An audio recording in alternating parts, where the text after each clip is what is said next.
Oke, kita masuk ke materi yang kedua, materi yang pertama pada pembahasan atau bagian yang kedua, yaitu siklus hidup proses bisnis. Nah, kalau misalkan kita lihat di diagram yang ada di depan, kita tahu bahwa ternyata siklus hidup proses bisnis itu ternyata ada empat. Yang pertama adalah desain dan analisis, yang kedua konfigurasi, yang ketiga enactment, dan yang terakhir adalah evaluasi.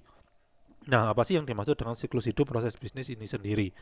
Tujuan dari sebuah organisasi melakukan siklus hidup proses bisnis ini adalah agar proses bisnis yang ada di dalam organisasi itu bisa dikelola dengan baik. Berarti di sini bisa disimpulkan bahwa agar organisasi itu bisa mengelola proses bisnisnya dengan baik, maka harus ada 4 langkah yang dilaksanakan. Yang pertama adalah desain dan analisis, yang kedua adalah konfigurasi, yang ketiga adalah enactment, dan yang terakhir adalah evaluation. Nah, oke. Jadi kegiatan ini itu tidak boleh dilakukan secara sembarangan, harus dilakukan secara berurutan. Artinya, yang pertama yang harus dilakukan itu adalah desain dan analisis terlebih dahulu. Di dalam aktivitas desain, kita akan menentukan kira-kira identifikasi atau mengidentifikasi bisnis proses apa saja di dalam organisasi dan tentu saja memodelkannya ke dalam sebuah model proses. Itu yang ada di dalam desain. Di dalam analisis, hasil dari model proses ini akan dilakukan validasi, simulasi, dan verifikasi. Nah, yang kedua, setelah dilakukan desain dan analisis, selanjutnya dilaksanakan yang namanya konfigurasi. Di dalam konfigurasi, maka akan ditentukan kira-kira apakah yang namanya sebuah bisnis proses itu dapat didukung oleh sebuah sistem informasi atau tidak. Kalau misalkan ternyata sudah ada sistem informasi di dalam sebuah organisasi dan belum terintegrasi ke dalam bisnis proses, maka akan coba untuk diintegrasikan. Nah, itu merupakan ranah yang ada di dalam konfigurasi. Selanjutnya setelah konfigurasi selesai, langkah yang ketiga itu adalah enactment. Di dalam enactment dilakukan yang namanya proses pengoperasian atau implementasi dari sebuah proses bisnis ke dalam organisasi. Yang kedua, dilakukan monitoring atau pengawasan apakah proses bisnis itu mengalami kendala atau tidak. Dan yang terakhir, dilakukan maintenance untuk memperbaiki sistem yang terkait dengan sebuah proses bisnis. Nah, setelah kegiatan implementasi proses bisnis di organisasi telah selesai, selanjutnya dilakukan yang namanya evaluasi. Di dalam evaluasi ini sendiri dibagi menjadi dua. Yang pertama adalah evaluasi dengan cara kuantitatif dan yang kedua dengan cara kualitatif. Contoh dari yang namanya evaluasi secara kuantitatif itu adalah proses mining, sedangkan untuk kualitatif adalah business activity monitoring. Nah, oke. Jadi itu merupakan siklus hidup proses bisnis. Ada 4, ada design, analisis, konfigurasi, enactment, evaluation yang harus dilakukan oleh suatu organisasi agar bisa mengelola proses bisnisnya dengan baik.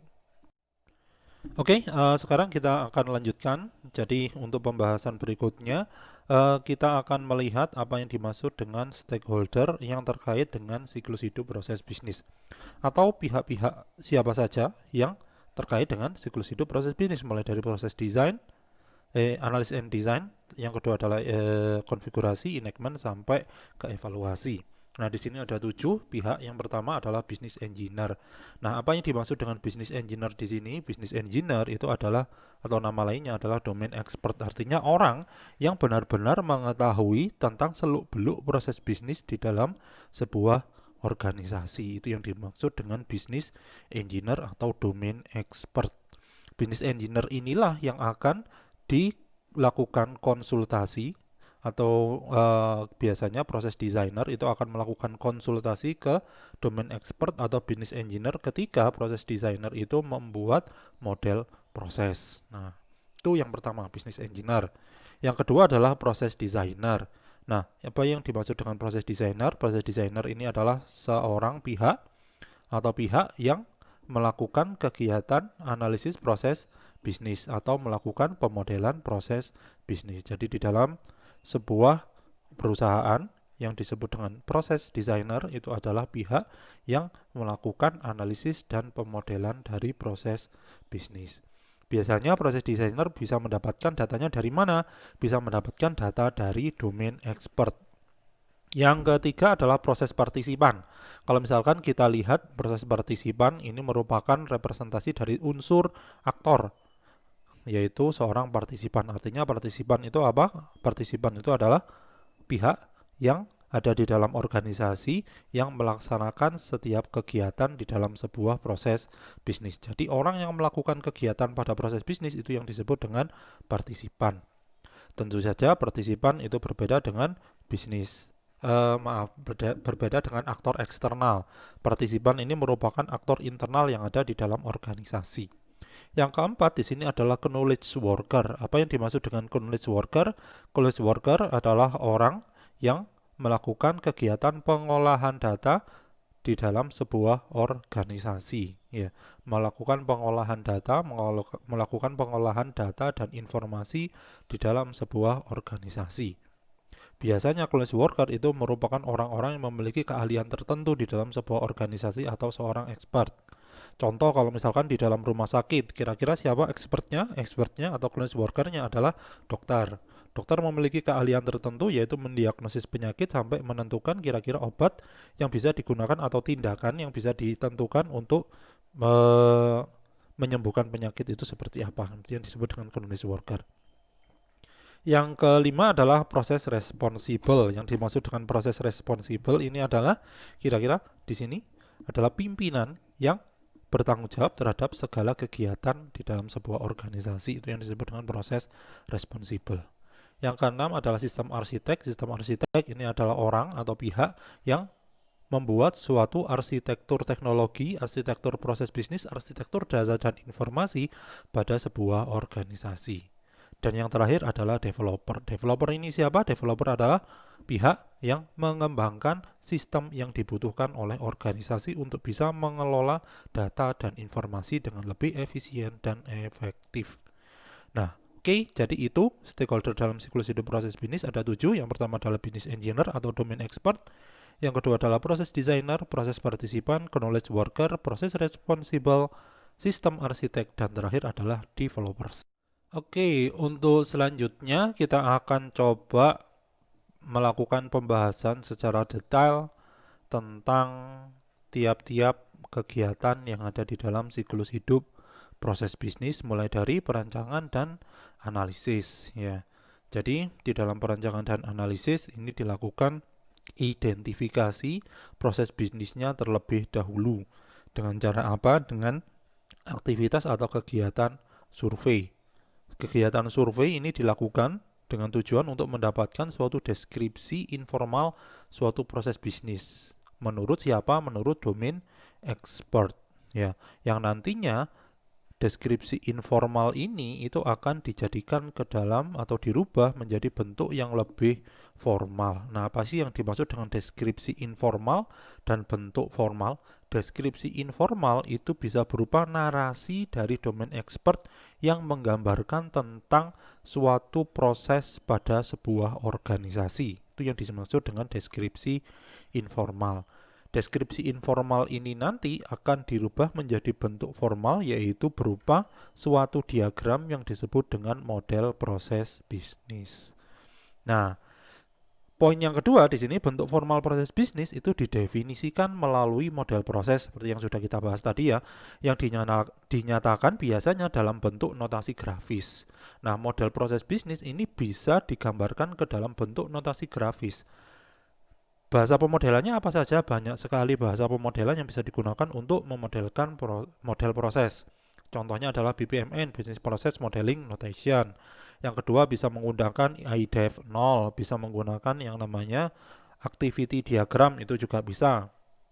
Banyak sekali bahasa pemodelan yang bisa digunakan untuk memodelkan proses. Tetapi di sini kita khusus mempelajari bagaimana melakukan pemodelan proses bisnis dengan menggunakan BPMN.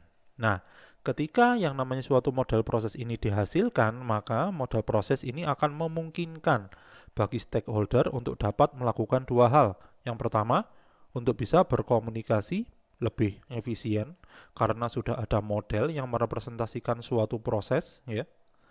Maka di sini model itu akan bisa digunakan sebagai acuan untuk melakukan komunikasi yang sama antara satu stakeholder dengan stakeholder yang lain. Yang kedua, untuk memperbaiki dan meningkatkan proses bisnis dengan cara melakukan apa? Melakukan evaluasi terlebih dahulu, baru setelah itu dilakukan perbaikan dengan melakukan analisis dan desain proses bisnis yang lebih efisien dan efektif. Nah, kalau dianalogikan berarti pembuatan sebuah model proses itu analoginya sama seperti membuat maket rumah sehingga dari maket tersebut bisa dibangun sebuah rumah yang layak huni. Nah, di sini berarti ada 3 tujuan kenapa untuk membuat atau kenapa perusahaan harus membuat suatu model proses. Yang pertama, agar wawasannya lebih mendalam. Yang kedua, untuk analisis. Dan yang ketiga, untuk spesifikasi. Oke, kita akan bahas satu persatu. Apa sih yang dimaksud dengan wawasan lebih mendalam? Dengan membuat suatu model proses, maka tiap-tiap stakeholder yang ada di dalam organisasi itu akan paham kira-kira kegiatan atau tugasnya itu apa saja. Nah, karena mereka itu memahami tugas pada sebuah proses yang sama, maka tiap-tiap orang itu akan membutuhkan antara satu dengan yang lain karena hasil pekerjaan di dalam tiap orang atau hasil pekerjaan dari satu orang itu akan bisa dibutuhkan bagi orang yang lain. Berarti dengan adanya yang namanya suatu proses bisnis akan mudah untuk melakukan kegiatan kolaborasi. Ya, dengan wawasan yang lebih mendalam, maka kemungkinan untuk kolaborasi itu akan semakin besar. Yang kedua, dilakukan atau model proses ini dibuat untuk atau sebagai alat analisis. Alat analisis untuk apa? Untuk validasi dan verifikasi. Jadi alat analisis di sini ketika dilakukan validasi maka ditentukan apakah yang namanya suatu proses itu sudah merepresentasikan narasi yang sudah ditentukan oleh domain expert. Selanjutnya akan dilakukan verifikasi apakah memang yang terjadi itu sesuai dengan kenyataannya atau tidak. Nah, jadi jangan sampai yang namanya suatu model proses itu tidak merepresentasikan kegiatan yang sebenarnya di dalam organisasi. Itu yang disebut dengan model proses bisa digunakan sebagai alat analisis. Yang ketiga adalah model proses bisa digunakan sebagai alat spesifikasi. Kenapa kok bisa digunakan sebagai alat spesifikasi? Karena dengan menggunakan suatu model proses akan dianggap sebagai sebuah cetak biru atau yang namanya blueprint di dalam suatu pengembangan sistem. Di dalam suatu proses bisnis tentunya ada data dan informasi yang akan bisa digunakan sebagai acuan di dalam membuat suatu kebutuhan di dalam perangkat lunak. Nah, oke, jadi itu merupakan 3 alasan kenapa perusahaan harus membuat suatu model proses. Jadi setelah dilakukan pemodelan proses bisnis, selanjutnya langkah yang harus dilakukan oleh organisasi adalah melaksanakan analisis. Analisis ini bisa dibagi menjadi 3 kegiatan. Yang pertama adalah validasi, simulasi, sama verifikasi. Oke, validasi. Validasi itu apa? Validasi itu gunanya adalah untuk memeriksa apakah suatu model proses yang sudah dibuat itu merepresentasikan proses bisnis secara aktual di dalam sebuah organisasi. Caranya dengan melaksanakan yang namanya seminar atau lokakarya model proses itu ke seluruh stakeholder yang ada di dalam organisasi. Itu ya. Sehingga tiap-tiap stakeholder itu tahu, oh ternyata ada sebuah proses bisnis terkait dengan proses tertentu, seperti itu. Nah, yang kedua di sini ketika sudah dilakukan validasi, selanjutnya akan dilaksanakan teknik simulasi. Nah, teknik simulasi ini caranya apa atau gunanya apa? Teknik simulasi ini gunanya adalah untuk mendukung kegiatan validasi dengan cara melakukan eksekusi model proses sehingga dari hasil eksekusi model proses tersebut dengan data-data dan informasi yang tentunya secara real digunakan di dalam organisasi akan didapatkan ketidaksesuaian dalam suatu urutan. Artinya, dengan menggunakan simulasi kita bisa tahu bahwa ada ketidaksesuaian antara yang namanya sebuah proses atau model proses dengan proses bisnis aktual di dalam organisasi. Biasanya simulasi ini dilakukan dengan menggunakan tools tertentu. Ada 2 tools yang bisa kita pelajari. Yang pertama kita bisa menggunakan Bizagi Modeler. Bizagi Modeler bisa digunakan untuk melakukan desain dan analisis. Yang kedua bisa juga dengan menggunakan yang namanya Bonita. Ya, itu merupakan kegiatan perancangan dan analisis. Sekarang untuk langkah selanjutnya di dalam siklus hidup proses yaitu konfigurasi. Jadi konfigurasi ini harus dilaksanakan setelah aktivitas desain dan analisis dilakukan. Nah, di sini ada beberapa teknik yang bisa kita gunakan untuk melaksanakan konfigurasi. Tetapi kita harus paham dulu apa yang dimaksud dengan konfigurasi. Yang dimaksud dengan konfigurasi itu adalah menyesuaikan atau melakukan penyesuaian sistem terhadap proses bisnis yang diterapkan di lingkungan organisasi, itu ya. Jadi, ketika suatu proses bisnis itu akan diterapkan di dalam organisasi, maka tentu saja lingkungan yang ada di sekitar organisasi dan di dalam, bukan di sekitar tapi di dalam organisasi itu harus sesuai dengan proses bisnis yang akan diterapkan, itu ya. Bagaimana caranya? Caranya bisa dengan menggunakan BPMS atau Business Process Management System atau tidak menggunakan BPMS, ya. Kalau misalkan dengan menggunakan BPMS berarti ada suatu aplikasi yang bisa kita gunakan untuk mengintegrasikan tiap-tiap proses yang ada di dalam organisasi, ya, itu yang dinamakan BPMS. Kalau misalkan tidak dengan menggunakan BPMS berarti kita harus observasi kira-kira apakah yang namanya interaksi pegawai dengan sistem itu sudah sesuai dengan model proses yang sudah dilakukan di dalam organisasi atau tidak. Nah, oke, jadi itu merupakan langkah yang kedua yaitu konfigurasi. Langkah yang ketiga di dalam siklus hidup proses bisnis adalah enactment. Nah, enactment ini dilakukan setelah konfigurasi selesai. Jadi, ketika konfigurasi sudah selesai, ketika sistem yang ada di lingkungan organisasi sudah sesuai dengan proses bisnis yang sudah dimodelkan, maka selanjutnya langkah yang ketiga adalah dilaksanakan enactment. Nah, bagaimana sih cara pelaksanaan enactment ini? Maka enactment ini dilakukan dengan cara mengeksekusi model proses itu secara real sesuai dengan waktu, tujuan bisnis, event, input atau output yang sudah ditentukan pada fase desain dan analisis atau yang ada di dalam model proses. Nah, di dalam kegiatan enactment, BPMS itu dibutuhkan. Kenapa? Kok dibutuhkan yang namanya BPMS? Karena melalui BPMS maka akan didapatkan suatu langkah atau cara untuk bisa mencatat setiap kegiatan yang dilakukan oleh partisipan di dalam organisasi, itu ya. Melalui BPMS akan dapat dicatat kira-kira partisipan ini pada hari ini melakukan apa yang harus dilakukan, data dan informasi apa yang bisa dihasilkan di dalam suatu kegiatan yang dilakukan oleh partisipan tertentu. Semuanya itu dicatat oleh yang namanya BPMS. Sehingga hasil pencatatan kegiatan yang sudah dilakukan oleh BPMS ini itu akan menjadi sebuah data historis dari sebuah proses bisnis. Nah, data historis inilah yang akan dilakukan pengolahan di dalam kegiatan evaluasi secara kuantitatif. Data historis ini itu disebut juga dengan event log. Ya, jadi event log itu merupakan data historis proses bisnis yang direkam oleh BPMS yang dapat diolah untuk menjadi acuan bagi perubahan proses bisnis. Itu yang disebut dengan event log dan enactment. Nah, sebelumnya kita sudah membahas tentang event log. Jadi pada slide berikutnya dijelaskan lagi tentang apa yang dimaksud dengan event log ya. Jadi event log itu merupakan file log yang menunjukkan urutan peristiwa historis yang sudah dilakukan oleh partisipan yang ada di dalam organisasi yang telah terjadi selama proses bisnis itu dilakukan eksekusi, gitu ya. Jadi file log ini yang disebut dengan event log ini akan menjadi dasar di dalam kegiatan aktivitas evaluasi. Kalau misalkan kita perhatikan, evaluasi ada dua. Yang pertama evaluasi secara kuantitatif dan evaluasi kualitatif.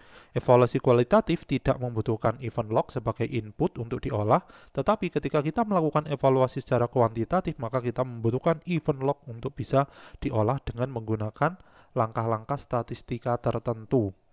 Ya.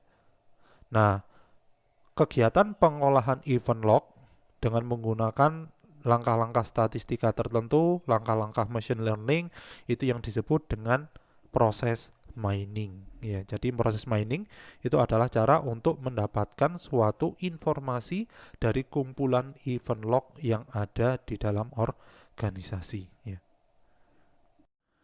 Oke, masuk ke siklus hidup proses bisnis yang terakhir yaitu evaluasi. Jadi tujuan dari evaluasi ini sendiri itu adalah untuk menggunakan informasi yang sudah tersedia dari hasil enactment ya untuk mengevaluasi dan nantinya akan bisa meningkatkan model proses serta implementasi sehingga hasil akhir yang diharapkan yaitu nilai atau manfaat yang didapatkan oleh stakeholder atau customer, baik itu customer internal maupun eksternal, itu akan semakin meningkat.